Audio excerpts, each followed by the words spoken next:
அட இவ்வளவு நாளாக இது தெரியாமல் போச்சே. புடலங்காயை வச்சு ரொம்பவே புதுமையான அருமையான recipe. Hi friends, welcome to Chennai food. இந்த ரெசிபியை நான் எப்படி செய்கிறேன் நீங்களே பாருங்கள் வாங்க. இந்த ரெசிபி செய்கிறதுக்காக நான் 1/2 கிலோ புடலங்காய் எடுத்திருக்கேங்க.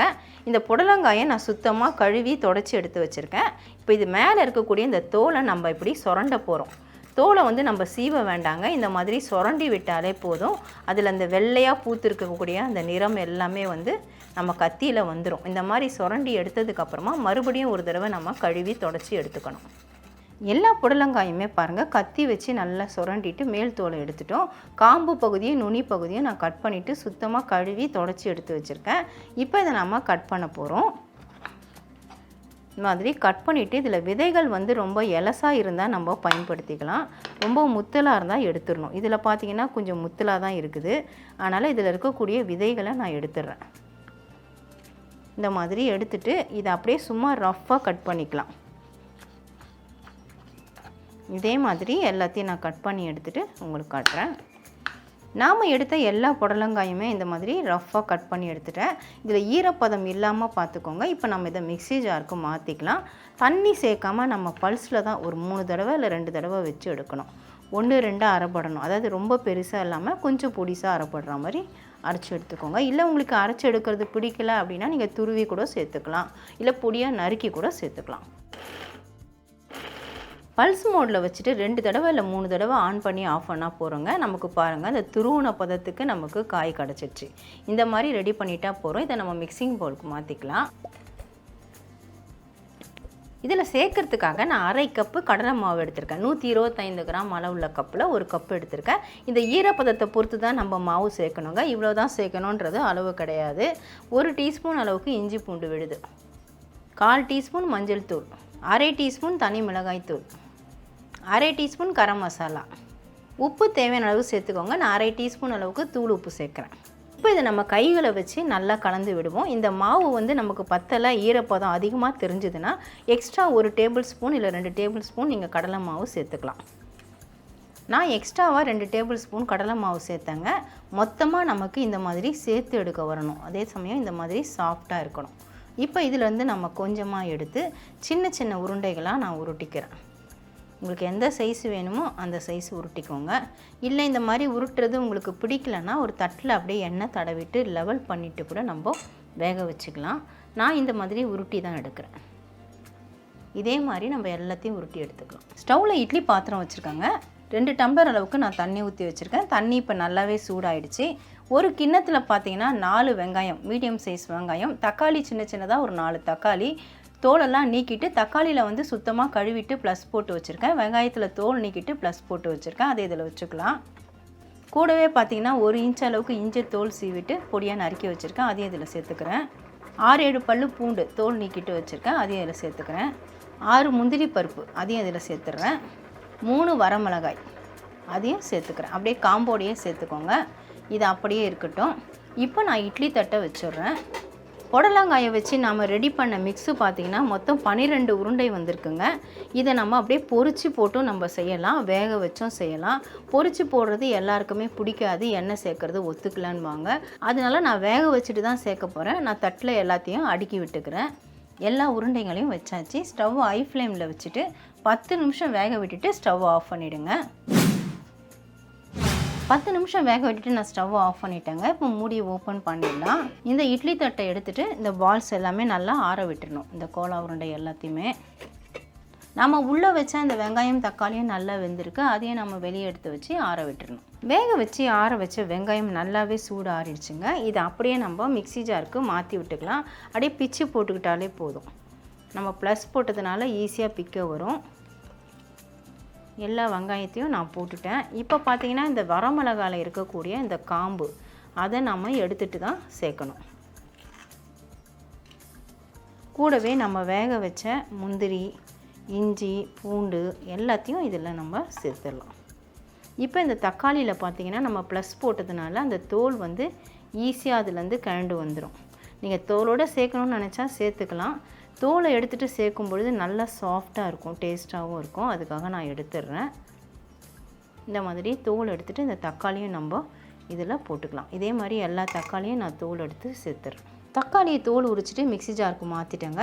அந்த தோலில் இருக்கக்கூடிய சதைப்பகுதி இந்த தண்ணியிலே நம்ம கசக்கி எடுத்துகிட்டு பிழிஞ்சு எடுத்துட்டாலே போதும். இப்போ இந்த தண்ணியை நம்ம இதில் சேர்த்துடலாம். வேறு எந்த தண்ணியும் சேர்க்க வேண்டாம்.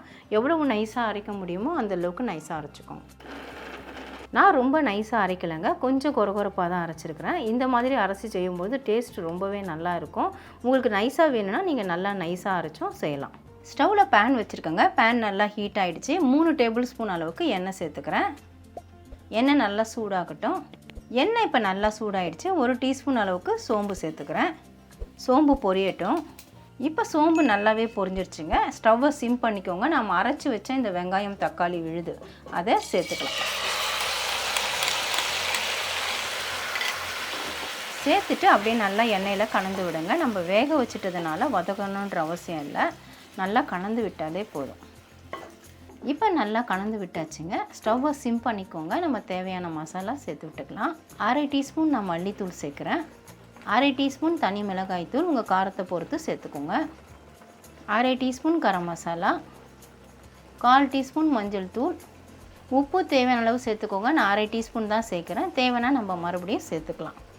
இப்போ நல்லா கலந்து விட்டுக்கலாம். மசாலா சேர்த்துட்டு நல்லா கலந்து விட்டாச்சுங்க. மிக்ஸி ஜார்லேயே நான் கொஞ்சமாக தண்ணி சேர்த்து வச்சுருக்கேன். அதை நான் இதில் சேர்த்துக்கிறேன். நல்லா கலந்ததுக்கப்புறமா தேவையான அளவு தண்ணி சேர்த்துக்கோங்க. உங்களுக்கு திக்னஸ் எப்படி வேணுமோ அதை பொறுத்து தண்ணியை வந்து கூட்டி குறைச்சி சேர்த்துக்கோங்க. இது நல்லா கொதிக்க ஆரம்பித்த உடனே உப்பு காரம் செக் பண்ணிக்கோங்க. குறைவாக இருந்தால் நீங்கள் சேர்த்து விட்டுக்கலாம். தண்ணி சேர்த்ததுக்கப்புறமா ஹை ஃப்ளேமில் வச்சுட்டு நல்லா கொதிக்க விட்டுட்டோங்க. எனக்கு வந்து காரம் கரெக்டாக இருந்தது, உப்பு மட்டும்தான் குறைவாக இருந்தது. எக்ஸ்ட்ரா 1/2 டீஸ்பூன் அளவுக்கு நான் சால்ட்டு சேர்த்தேன். இப்போ நல்லா கொதிச்சிட்ருக்குது. இந்த பதம் வந்து எனக்கு கரெக்டாக இருக்குது.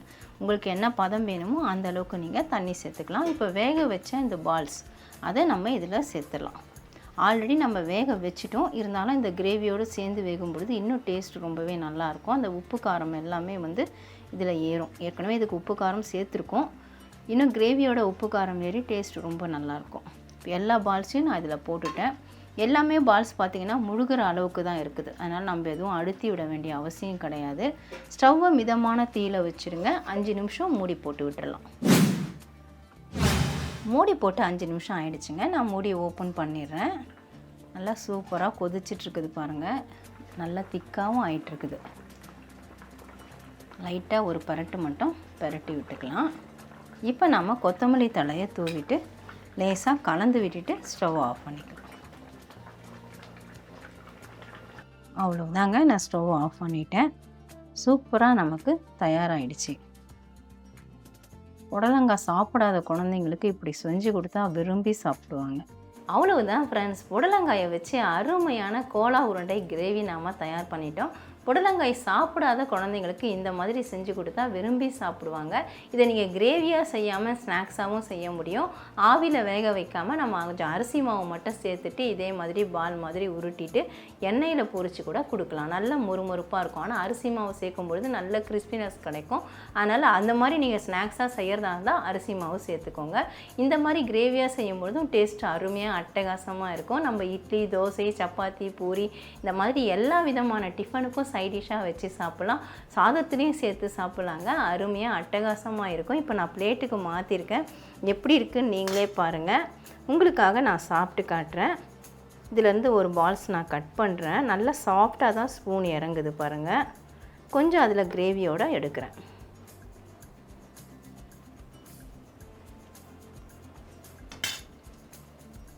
ரொம்பவே சூப்பராக இருக்குதுங்க. நம்ம சேர்த்த உப்பு காரம் எல்லாமே கரெக்டாக இருக்குது. கிரேவியில் சேர்த்த உப்பு காரமும் கரெக்டாக இருக்குது. அந்த பால்ஸுக்காக நம்ம சேர்த்த உப்பு காரமும் கரெக்டாக இருக்குது. அந்த புடலங்காயை நம்ம 1-2 திருவுண பதத்தில் பல்ஸில் வச்சு அரைச்சி சேர்த்தது இன்னும் சூப்பராக இருக்குதுங்க. இது மாதிரி செஞ்சு கொடுத்தா தான் குழந்தைங்களும் சாப்பிடுவாங்க. காய்கறிகள் நம்ம பொரியல் கூட்டு செஞ்சு கொடுத்தா சாப்பிட மாட்டாங்க. கண்டிப்பாக நீங்களும் ட்ரை பண்ணி பாருங்கள் ஃப்ரெண்ட்ஸ். ட்ரை பண்ணி பார்த்துட்டு எப்படின்னு எனக்கு கமெண்ட் பண்ணுங்கள். மறக்காமல் நம்ம சேனலை சப்ஸ்கிரைப் பண்ணிக்கோங்க, லைக் அண்ட் ஷேர் பண்ணுங்கள். இதோட இந்த வீடியோவை நான் முடிச்சுக்கிறேன். மறுபடியும் இன்னொரு வீடியோவில் உங்களை சந்திக்கிறேன். By guys. Bye bye.